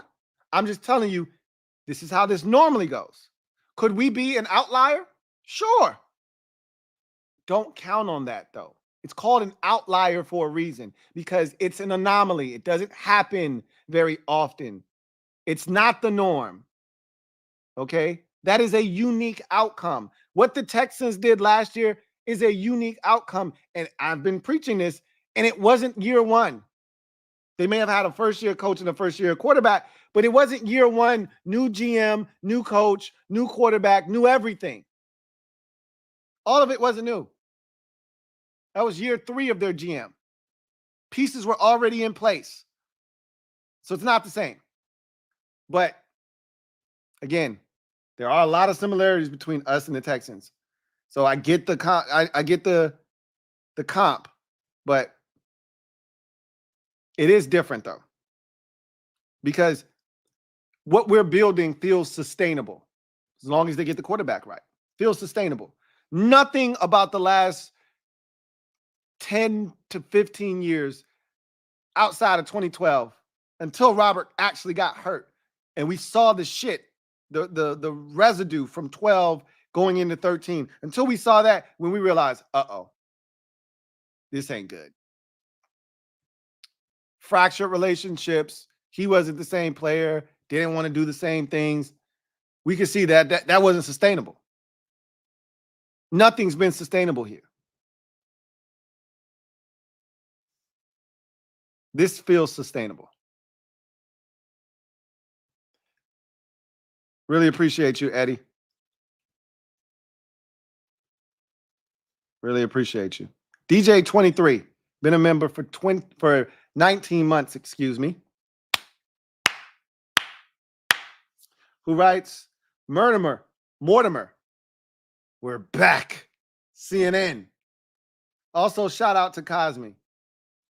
Shout out to Sam Cosmi, indeed. Glad he got his just due. And I look for him to be an anchor on this offensive line as they start to build this thing the right way. I'm hoping that we come away from this season, and if we come out of this thing and we say, hey, 3 or 4/5 of the offensive line is intact, we won. And if you're a fan and the football guys come to you and say, hey, we'll give you 3/5, you get to pick whatever 3 you want. I'm going to go, word? All right. Right guard, center, left tackle. You tell me we're set there and we still got questions with Allegretti and Wiley, the 2 former Chiefs. I said, cool, I can fix that. Don't worry. Fix that shit in an offseason. Okay? But if you tell me I got left tackle settled, I got center settled, and I got right guard settled, oh, we can fix this offensive line in a jiff. You tell me Allegretti is good too? And all I got to do is fix right tackle? Oh, shit. They in trouble. Let us come out of this season with 4/5 of our line set. Ball game. Anyway, I digress. That's going to do it for me, your man Louie T, here on this first installment of the season of Commanders Nightly News Live, the first of many to come. What a season it's going to be. I'm so excited about it, and I can't wait for week 1.